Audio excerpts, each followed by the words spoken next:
Pemirsa, kita akan melanjutkan untuk pembahasan mengenai mobilitas ramah bagi disabilitas. Dan selain persoalan infrastruktur, tentunya masih ada tantangan lain yang sering disampaikan oleh komunitas disabilitas tersendiri. Nah, ini apakah masih ada tantangan dari sisi pelayanan maupun kesadaran masyarakat terhadap hak-hak dari para penyandang disabilitas ini, Pak Hasan? Iya, baik.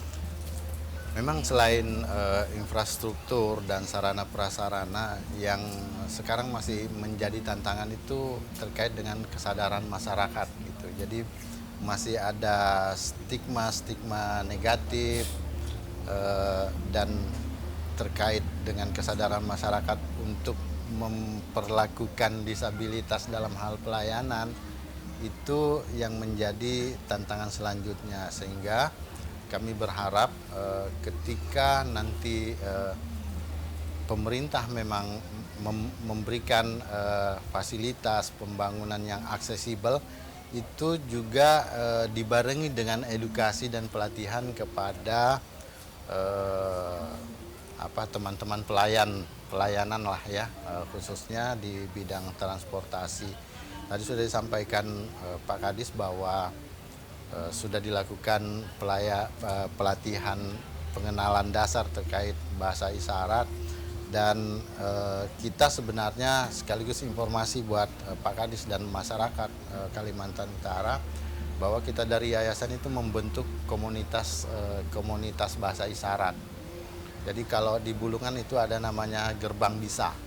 Kemarin untuk provinsi sebenarnya kita juga membuat program yang namanya Bisi Kaltara. Cuman ini dia dalam bentuk komunitas. Kita sempat menawarkan ke beberapa OPD untuk melakukan pelatihan dasar gitu. Namun kita terbentur dengan sertifikasi yang dibutuhkan pemerintah, karena teman-teman ini kan benar-benar teman tuli ya, teman tuli dan penggiat disabilitas seperti juru bahasa isyarat yang memang baru bersertifikat level 1 seperti itu. Tetapi kalau misalkan hanya sekedar diajari, yang kami perhatikan dalam bergaul dengan teman-teman disabilitas khususnya teman tuli, bahwa itu akan hilang, sama halnya seperti bahasa-bahasa lainnya ya. Ketika tidak dilatih dia akan hilang. Nah, di kami itu ada komunitas-komunitas yang kita bentuk yang mungkin nanti bisa kita manfaatkan gitu. Nah, kebetulan di kami di yayasan itu kita juga ada sekolah yang memang mengajarkan khusus bahasa isyarat, dan dia yang masuk sebagai bagian daripada komunitas Gerbang Bisa itu, sehingga ketika ingin memperlancar kira-kira bahasa isyarat itu bisa bergabung dengan komunitas itu. Hampir setiap kabupaten kota kita bentuk komunitas-komunitas itu. Misalkan di Nunukan itu ada Nunukan Imbais, di Tarakan ada Tarakan Bais, terus di Malinau ada Gema Berbisik.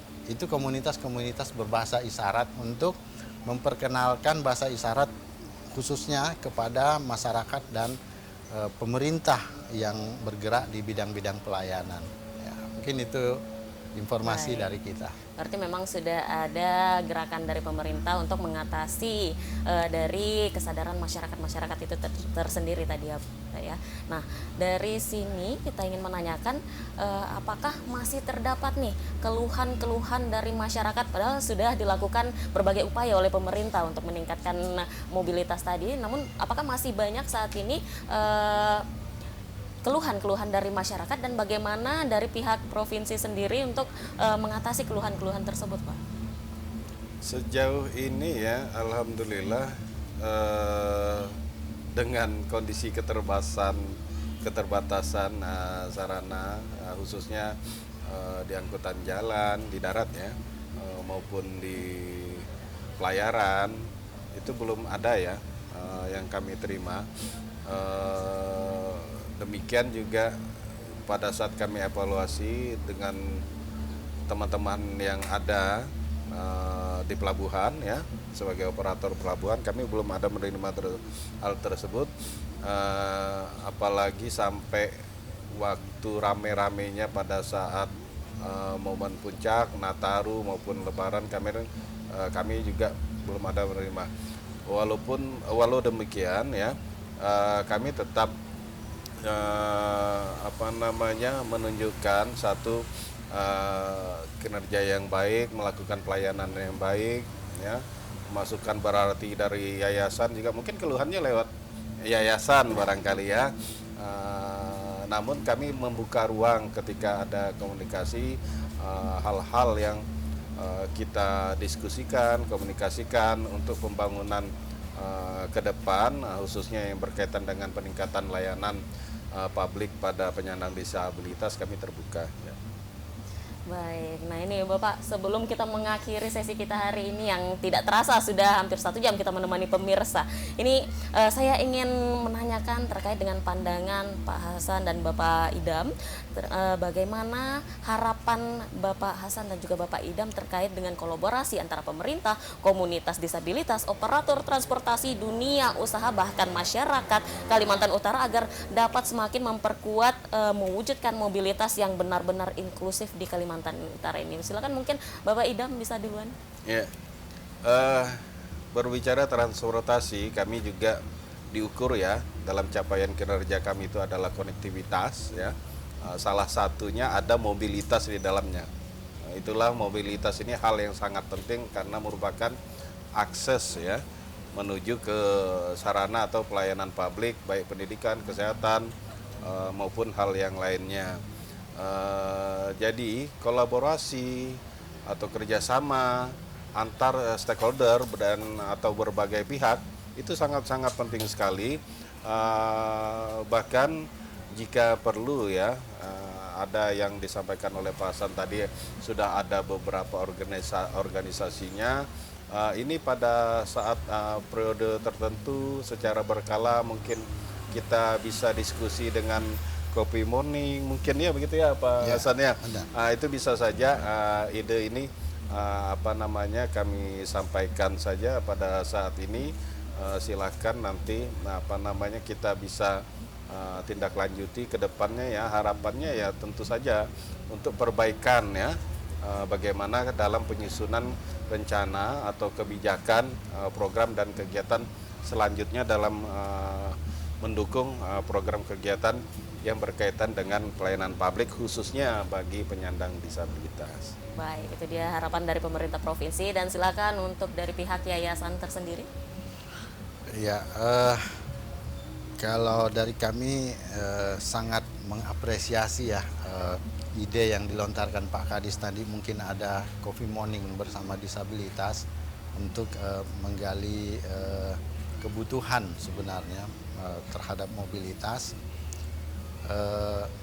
Dan harapan kami kolaborasi ini tidak hanya berhenti sampai penyusunan regulasi dan kebijakan, tetapi menjadikan disabilitas sebagai mitra pembangunan yang terus bisa menyampaikan harapannya, karena pemerintah tidak akan mampu memberikan pelayanan maksimal ketika kelompok yang akan diberikan manfaat tidak ikut di dalam proses perencanaan hingga evaluasi pembangunan itu sendiri.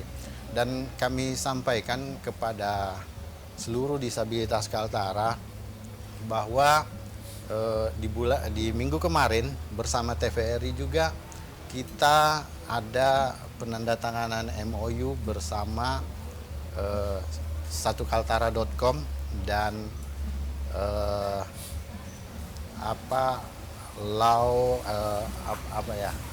semacam lembaga bantuan hukum untuk disabilitas Kaltara. Dan satukaltara.com, media ini menembus hingga antar bangsa. Jadi publikasi pemberitaan tentang disabilitas itu akan sampai ke negeri seberang gitu. Dan kita berharap ini bisa menjadi hal baik yang kita tularkan, dan mungkin ke depannya mobilitas disabilitas bisa menembus batas hingga ke negeri seberang. Itu harapan kita. Semoga kita dengan pemerintah khususnya dan semua pihak bisa mewujudkan Kaltara yang inklusif dan ramah disabilitas. Baik, itu dia. Mungkin nanti bisa juga coffee morningnya dilibatkan TVRI ini Pak. Boleh. Biar masyarakat bisa terus Iya, meningkatkan informasi nih terkait dengan mobilitas yang ada di Kalimantan Utara, terutama untuk teman-teman penyandang disabilitas. Dan terima kasih untuk Pak Idam dan juga Pak Hasan telah membersamai Kaltara Bicara pada sore hari ini di tengah dengan kesibukannya di hari Senin ini ya Pak ya. Terima kasih banyak dan semoga untuk semua rencana yang ingin dijalankan dapat berjalan dengan sukses. Amin. Ya. Dan pemirsa, transportasi yang meramah disabilitas bukan hanya tentang pembangunan fasilitas, tetapi juga tentang mewujudkan kesetaraan, kemandirian, dan penghormatan terhadap hak dari setiap warga negaranya. Dan karena ketika kita mengakses terbuka untuk semua, maka pembangunan benar-benar akan dapat dirasakan oleh seluruh lapisan masyarakat di Kalimantan Utara khususnya. Dan pemirsa, itu dia Kaltara Bicara pada sore hari ini. Terima kasih Anda telah membersamai kami dan saya Ina Apriani pamit undur diri. Terima kasih atas kebersamaan Anda dalam Kaltara Bicara. Sampai jumpa, selamat sore Kaltara di hati.